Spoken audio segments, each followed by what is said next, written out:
Hello प्यारे बच्चों, कैसे हो आप सब। उम्मीद करता हूँ आप सभी स्वस्थ होंगे, हैप्पी होंगे और अपनी स्टडी को एंजॉय कर रहे होंगे। तो आप सभी का स्वागत है आपके अपने फेवरेट यूट्यूब चैनल टॉपर्स गुरु पर।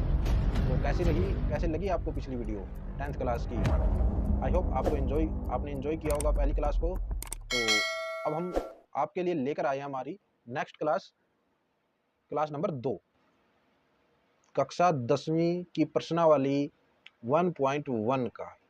ओके, जिसमें 3 क्वेश्चन हमारे पास बच चुके थे। हमने 4 क्वेश्चन पिछली वीडियो में कर लिए हैं। अगर आपने वो वीडियो नहीं देखी है तो डिस्क्रिप्शन में जाइए या यहाँ पर एक आई बटन होता है, वहां पर लिंक आएगा, वहां से क्लिक कीजिए और देखिए और मजे कीजिए, फ्री में अपना सिलेबस पूरा कीजिए। ओके, तो क्वेश्चन नंबर 5 देख लेते हैं पहले, फिर करते हैं बातें।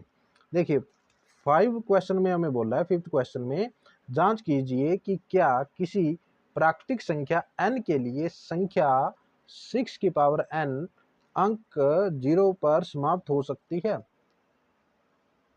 शून्य पर समाप्त हो सकती है या नहीं हो सकती।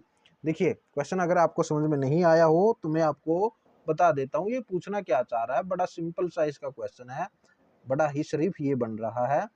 क्या बोल रहा है अभी, ये 6 की पावर n है। भी n का एक ऐसा मान रखिए, n का एक ऐसा मान रखिए भी सोल्व करने के बाद ये एक ऐसी संख्या बन जाए जिसके लास्ट में 0 आता हो, जैसे 60 हो गया, 600 हो गया या कुछ और 200 हो गया। यानी कि पीछे यूनिट डिजिट इकाई का अंक शून्य आना चाहिए, 0 आना चाहिए, ये कहना चाहता है।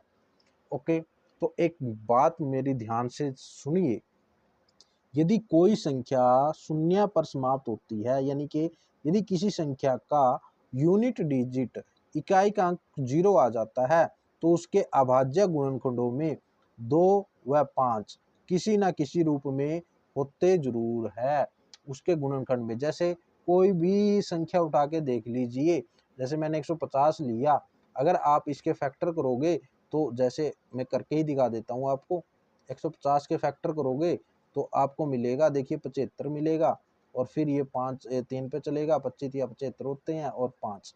तो देखिए 5 और 2 किसी ना किसी रूप में जरूर शामिल होंगे। अगर किसी को 0 पर समाप्त होना है किसी संख्या को, उसको 5 और 7 को साथ में लेकर चलना, 5 और 2 को साथ में लेकर ही चलना पड़ेगा। इसके बिना 0 कभी नहीं बनेगी। ये हमारे मैथ में बिल्कुल एक तरह से थ्योरम बोल सकते हो। ओके, तो यही बात इसमें लिखनी है। हम लिखेंगे भी यदि कोई संख्या शून्य पर समाप्त होती है तो उसके अभाज्य गुणनखंडों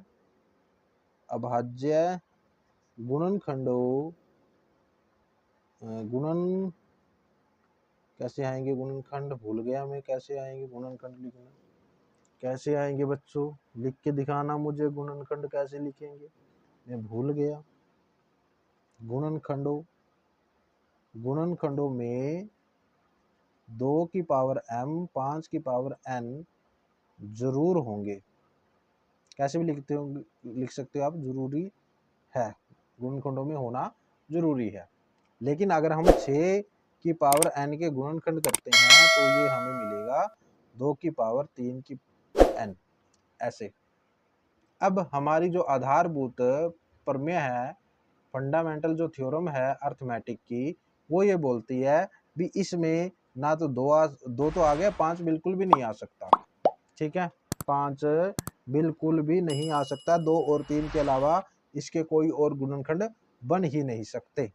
ठीक है, तो अतः n का ऐसा कोई मान नहीं है, n का कोई ऐसा मान या वैल्यू नहीं है जिससे 6 की पावर n शून्य पर समाप्त हो सके। तो ऐसे एक आधी लाइन और बता के लिख सकते हो जो मैंने बोला है उसको।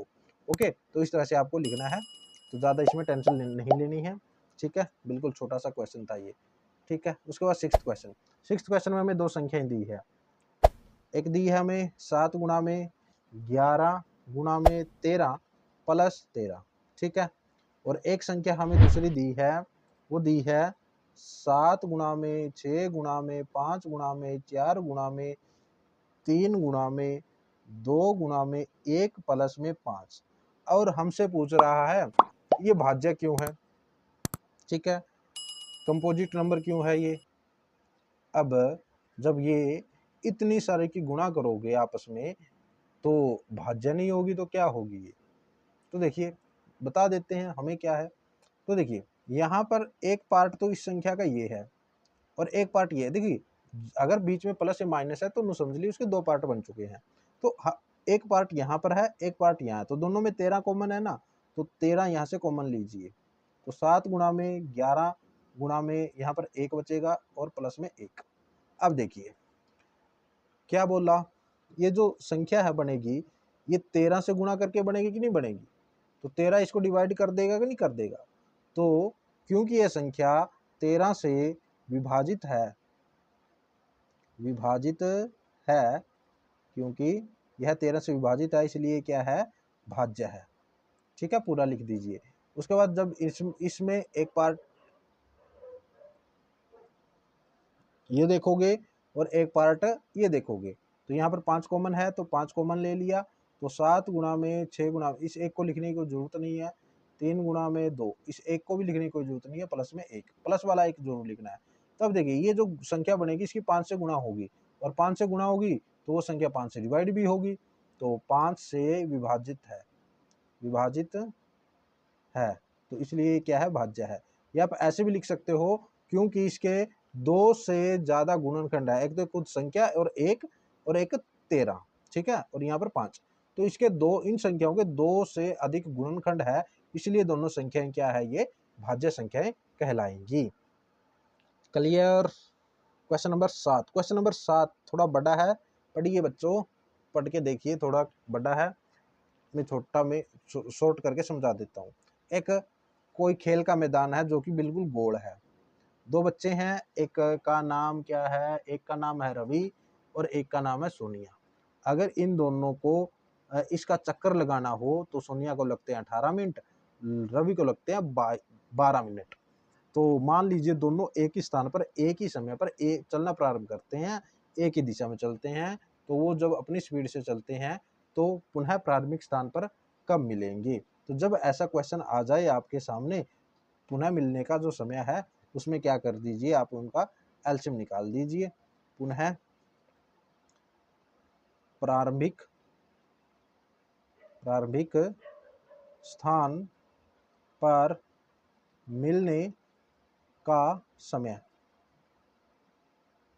तो वो होगा इनका एलसीएम, जो भी इनको समय लग रहा है 12 और 18 मिनट।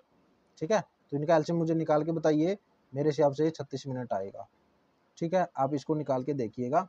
ठीक है, तो ये आपका 36 मिनट आ जाएगा। तो इस तरह से आपकी जो पहली एक्सरसाइज है बच्चों वो कंप्लीट होती है। तो अब ये जो ये वीडियो है आपकी कैसे लगी, पहले तो ये बताइए, कमेंट कीजिए। ओके, आपको कौन सा क्वेश्चन समझ में आया अच्छी तरह से, कौन सा नहीं आया, किस में डाउट है और क्या डाउट है। ओके, तो पहला काम तो ये करना है सबसे पहले। फिर यदि आप इस चैनल पर नए हो, अभी तक चैनल को सब्सक्राइब नहीं किया है, तो सोचना बंद कीजिए और चैनल को सब्सक्राइब कर लीजिए, क्योंकि यहाँ पर आपको बेहतरीन कंटेंट मिलेगा, बेहतरीन जो वीडियो है वो आपको प्रोवाइड की जाएगी, दी जाएगी आपके सिलेबस के अनुसार। ओके, और यहाँ पर जो सिलेबस होगा वो आपका बड़े ही मज़ेदार तरीके से होगा, आपको इन 2 वीडियो में अंदाज़ा भी हो गया होगा। ठीक है, तो जल्दी से सब्सक्राइब करके बेल आइकन को प्रेस कर लीजिए और अपने दोस्तों को भी जोड़िए, क्योंकि जितना बड़ा चैनल होगा, जितने ज़्यादा सब्सक्राइबर होंगे, देखिए सब्सक्राइबर से हमें कुछ नहीं मिलता, अगर आप सोच रहे हो तो सब्सक्राइब से कुछ नहीं मिलता, सिर्फ हमें मोटिवेशन मिलता है कि इतने सारे बच्चे हैं हमारे जो हमारा वीडियो को वेट कर रहे हैं, उनके लिए हमें कुछ ना कुछ ज़रूर करना चाहिए। अगर आप सब्सक्राइब करके जुड़ जाते हो ना, तो हमारी एक जिम्मेवारी बन जाती है आपके लिए वीडियो लाना। ओके, तो आई होप आप चैनल को सब्सक्राइब करके बेल आइकन को प्रेस कर लेंगे और लाइक कर देंगे और अपने दोस्तों के साथ शेयर भी कर देंगे। इतनी मुझे पूरी उम्मीद है और आप मेरी उम्मीदों पर खरे उतरोगे, ये मुझे पूरा विश्वास है। तो मिलते हैं नेक्स्ट वीडियो में नेक्स्ट टॉपिक के साथ, क्योंकि जो अगली एक्सरसाइज है वो बहुत ही इंपॉर्टेंट है, अपरिमेय संख्या सिद्ध करने वाली। ठीक है, तो बहुत ही इंपॉर्टेंट वीडियो रहने वाली है वो, तो जरूर आइएगा नेक्स्ट वीडियो में। ओके, तब तक थैंक यू, नमस्कार, जय हिंद, जय भारत।